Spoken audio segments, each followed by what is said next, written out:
Change is the law of nature. परिवर्तन ही प्रकृति का नियम है। और ये परिवर्तन, ये चेंज हम अपनी लाइफ में देखें तो हर रोज होता है, चाहे हमारी अपनी पर्सनल लाइफ में है, हमारे जीवन में है, आप अपने नेबरहुड में देखो, आस पड़ोस में देखो, अपनी सोसाइटी में देखो, हर जगह आपको ये चेंज देखने को मिल जाएगा। चाहे हम हेल्थ सेक्टर की बात करें, चाहे हम एजुकेशन की बात करें, चाहे हम अपने इकोनॉमी की बात करें, हर जगह आपको ये चेंज देखने को मिलता है।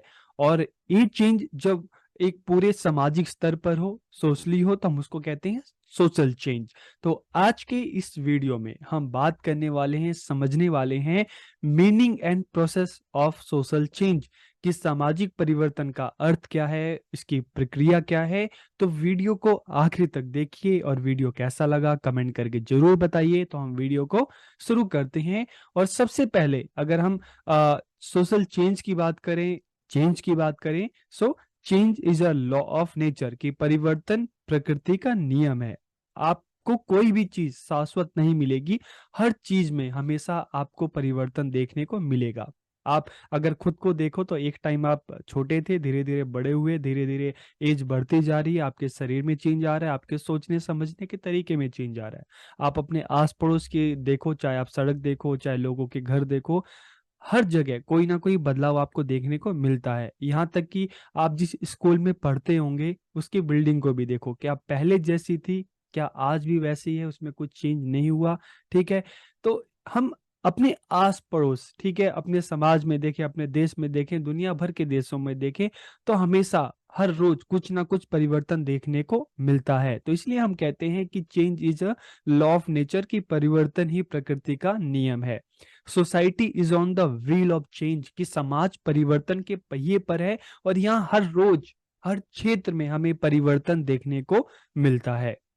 In some places the changes is rapid, where as in other places it may be slow, कि कुछ जगह पे देखो परिवर्तन तो होता है, लेकिन कुछ जगह पे ये बहुत तेजी से होता है, तो कुछ जगह पे बहुत ही आराम से धीरे धीरे होता है। फर्क यही होता है कि चेंजेस तो हर जगह होता है, लेकिन कुछ जगह पे तेजी से होता है और कुछ जगह पे ये आराम से होता है। जैसे हम डेवलपिंग कंट्री की बात करें, ठीक है, वहां पे चेंजेस हमें ज्यादा फास्ट देखने को मिलते हैं। डेवलप कंट्री को देखो, लेकिन जो गरीब देश हैं, अंडर डेवलप कंट्रीज हैं, वहां पर ये परिवर्तन हमें स्लो देखने को मिलते हैं। ठीक है।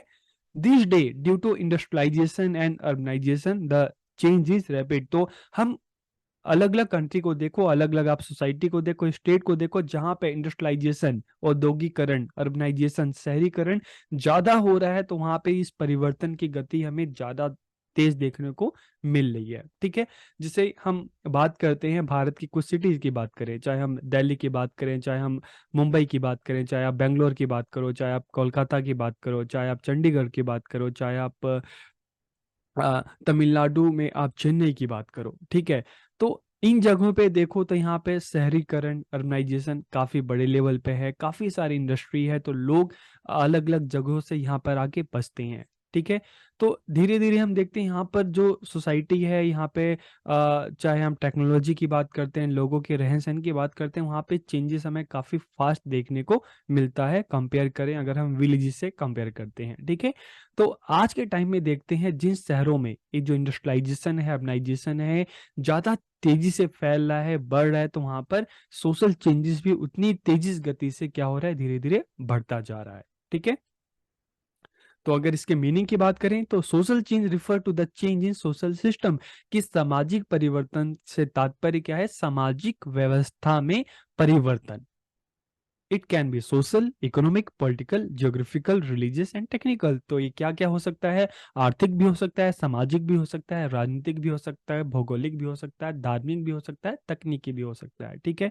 जैसे हम देखते हैं कि जब भारत पर अंग्रेजों ने जब भारत को गुलाम बनाया, तो धीरे धीरे यहाँ पे हम देखते हैं कि जो परिवर्तन हुए व्यापारिक, ठीक है, फिर सामाजिक परिवर्तन, राजनीतिक परिवर्तन हुए, धीरे धीरे सामाजिक परिवर्तन हुए, फिर शिक्षा में हमें परिवर्तन देखने को मिलता है। सब पर अंग्रेजों का अपना दबदबा हो गया। लेकिन जब भारत आजाद हुआ, तो धीरे धीरे हम देखते हैं हमारा जो सोशल स्ट्रक्चर था, सोशल सिस्टम था, उसमें चेंज आया। पॉलिटिकल हम स्ट्रक्चर की बात करें तो धीरे धीरे यहाँ पे डेमोक्रेसी आई। ठीक है, ज्योग्राफिकल चाहे रिलीजियस, हर चीज़ में हमें बदलाव चेंजेस देखने को मिलता है। तो जो ये सोशल चेंज हो सकता है, ये सोशली भी हो सकता है, इकोनॉमिक भी हो सकता है, पॉलिटिकल भी हो सकता है, ज्योग्राफिकल भी हो सकता है, रिलीजियस भी हो सकता है, टेक्निकल भी हो सकता है। ये अलग-अलग एरिया हैं और आज के टाइम भी देखो तो आपको ये परिवर्तन हर क्षेत्र में देखने को हमें मिलता है। Social change may be defined as modification in the ways of doing and thinking of people। कि सामाजिक परिवर्तन को हम क्या कह सकते हैं कि modification in the way of doing and thinking of people, कि लोगों के काम करने के तरीके में और सोचने के तरीके में मॉडिफिकेशन या संशोधन के रूप में भी हम इसको परिभाषित कर सकते हैं।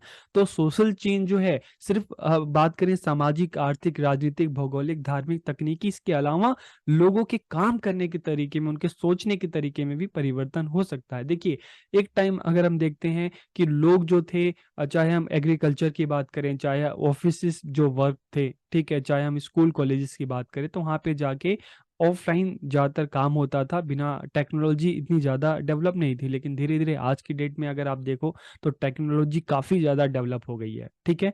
तो यहाँ पे हम देखते हैं कि लोगों के काम करने का तरीका बदल गया है। आजकल लोग घर बैठे-बैठे अपने ऑफिसेज़ के काम कर लेते हैं ऑनलाइन, ठीक है? बच्चों को पढ़ा लेते हैं, कॉलेज में क्लासेस भी हो जाती हैं, बच्चे पढ़ के डिग्री भी ले लेते हैं। तो धीरे-धीरे क्या क्या हो रहा है कि लोगों के काम करने के तरीके में, उनके सोचने के तरीके में काफ़ी ज़्यादा चेंजेस आ रहा है। एक टाइम ऐसा था, हम भारत की बात करते हैं, तो एक टाइम ऐसा था कि फीमेल की बात करें, लड़कियों की बात करें, तो उनको घर तक सीमित रखा जाता था। लेकिन धीरे-धीरे लोगों की सोच में परिवर्तन हुआ, हमने वेस्टर्न सोसाइटी को देखा, तो धीरे-धीरे गर्ल्स एजुकेशन की बात की जाने लगी, लड़कियों को स्कूल भेजा जाने लगा, कॉलेजेस भेजा जाने लगा और आज देखिए हमारे अगर गर्ल्स की बात करें तो गर्ल्स एजुकेशन, बॉयज़ की एजुकेशन जितनी मायने रखती है, उतनी ही मायने गर्ल्स की एजुकेशन रखती है। तो आज इस तरह का जो डिस्क्रिमिनेशन है नहीं होता। लड़कों के साथ-साथ लड़कियों को भी पूरी अपॉर्च्युनिटी दी जाती है, उनको रिज़र्वेशन दिया जा रहा है ताकि लड़कियों को भी ज़्यादा से ज़्यादा पढ़ाया जाए। तो ये जेंडर डिस्क्रिमिनेशन जो है, लोगों की जो थिंकिंग थी, धीरे-धीरे उसमें चेंजेस हमें देखने को मिलता है। अब हम बात करते हैं प्रोसेस ऑफ सोशल चेंज, ठीक है? चलो, सोशल चेंज तो आपको समझ में आ गया, लेकिन इस सोशल चेंज का प्रोसेस क्या है? प्रक्रिया कैसी है? किस तरह से शुरू होता है? तो देखिए, एक बात हम सबको मतलब ध्यान रखनी चाहिए कि जो ये परिवर्तन होता है ना, इंडिविजुअल से शुरू होता है और धीरे-धीरे पूरी सोसाइटी जो है उसको अपनाती है, फॉलो करती है। एग्ज़ाम्पल के लिए अगर हम बात करें, ठीक है? आज़ादी से पहले, ठीक है, हमारे भारत में देखते हैं अलग-अलग जो लीडर्स हुए, नेता हुए, ठीक है? सबने अपनी तरफ से पूरी कोशिश की, अंग्रेज़ों से लड़ने की, भारत को आज़ाद कराने की और उनमें जो एक सबसे आप मुख्य तौर पे नाम लिया जाता है महात्मा गांधी जी का। तो बाकी जो लीडर थे और इनमें क्या फ़र्क था, इन्होंने धीरे-धीरे सत्य, अहिंसा, सत्याग्रह इसका मार्ग अपनाया, ठीक है? इंडिविजुअल इनकी कोशिश थी, एफर्ट्स था, धीरे-धीरे इनके जो नक्शे कदम पर पूरा जो देश है उनके साथ-साथ उनके पीछे-पीछे चलने लगा और परिणाम स्वरूप 1947 में भारत को आज़ादी मिली, ठीक है? तो जो चेंज है ना, सोशल चेंज, इसी तरह से हम देखिए ईश्वर चंद्र विद्यासागर की बात करते हैं, ठीक है? गर्ल्स एजुकेशन की उन्होंने जो एक मुहिम स्टार्ट की थी। इसी तरह से हम राजा राम मोहन राय की बात करते हैं जिन्होंने सती प्रथा को खत्म करने का प्रयास किया था। देखिए, उन्होंने 1828 यहाँ से उनकी जो जर्नी थी कि जो सती प्रथा थी इसको ख़त्म किया जाए, वहाँ से इन्होंने अपना काम स्टार्ट किया और धीरे-धीरे होते-होते 1947 के बाद हमें आज़ादी मिली और हमारा कॉन्स्टिट्यूशन बना और इन चीज़ों पे धीरे-धीरे पूरी तरीके से इसको ख़त्म करने का प्रयास किया गया। तो इसमें भी 100 साल से ज़्यादा का समय लगा। तो मतलब क्या है कि जो ये चेंजेस होते हैं ना, इंडिविजुअल से स्टार्ट होते हैं और धीरे-धीरे इसको पूरा जो सोसाइटी है उसको अपनाता है, ठीक है? तो अगर इसके प्रोसेस की बात करते हैं तो सबसे पहले change is a universal phenomena, ठीक है? कि जो परिवर्तन है एक सार्वभौमिक घटना है, ठीक है? हर जगह होती है। It start at the individual level and gradually takes a social form, कि यह व्यक्तिगत स्तर पर आरंभ होती है और धीरे-धीरे सामाजिक रूप धारण कर लेती है। जैसे मैंने आपको अभी उदाहरण दिया, चाहे महात्मा गांधी की मैंने बात की, चाहे मैंने ईश्वर चंद्र विद्यासागर की बात की, चाहे मैंने राजा राम मोहन राय की बात की, ठीक है? सो सोशल चेंज है its own process which is as follow, कि सोशल चेंज का अपना अलग एक प्रक्रिया है जो इस प्रकार है। तो देख लेते हैं क्या-क्या प्रक्रिया है। तो देखिए, एक एग्ज़ाम्पल हम इसका लेते हैं डेमोक्रेसी का।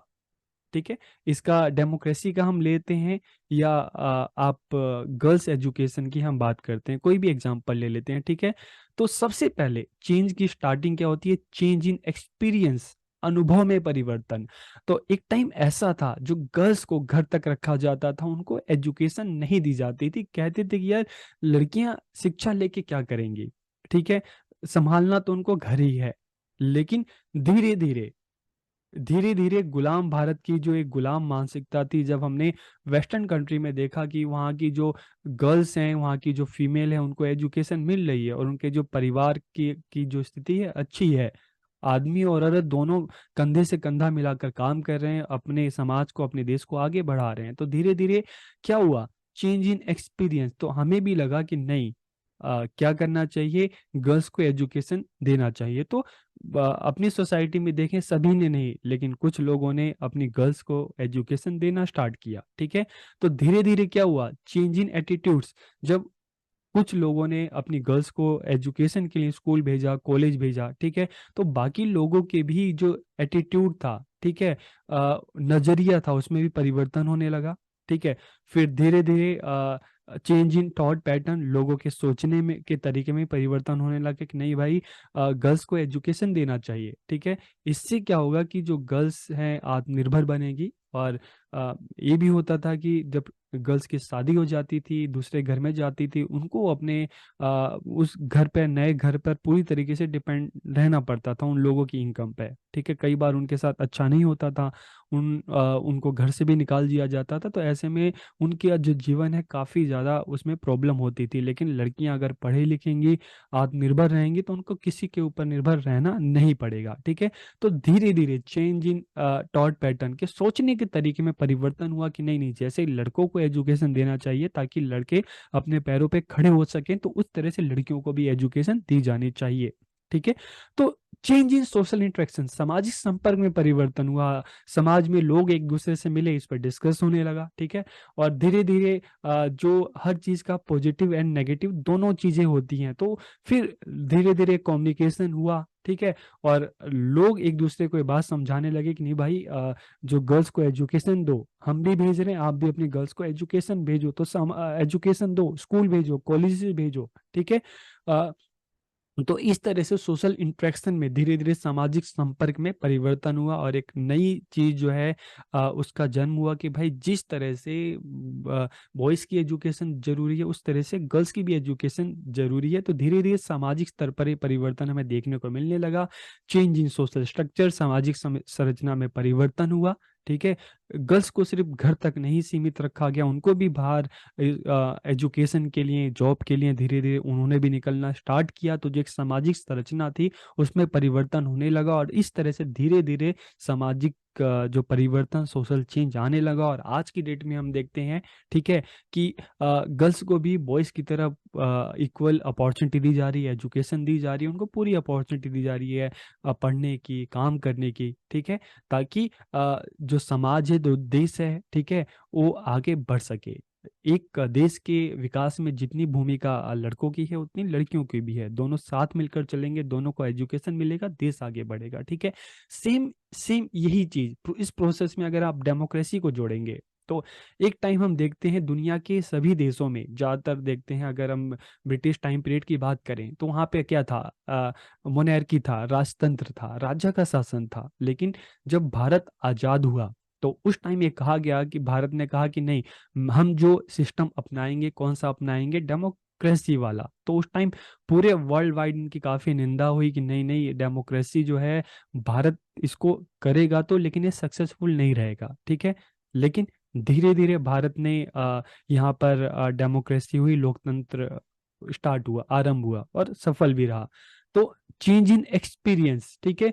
फिर चेंज इन एटीट्यूड, जो आसपास के जो कंट्री के जो लोग सोचते थे कि नहीं डेमोक्रेसी जो कामयाब नहीं होगी, लेकिन जब यहाँ पे डेमोक्रेसी सही से चलने लगी, लोगों को उनके राइट्स मिले, अपॉर्चुनिटी मिली, तो आसपास के जो देश हैं उनके लोगों के भी सोचने के तरीके में परिवर्तन हुआ, नजरिए में परिवर्तन हुआ, सोचने के तरीके में परिवर्तन हुआ।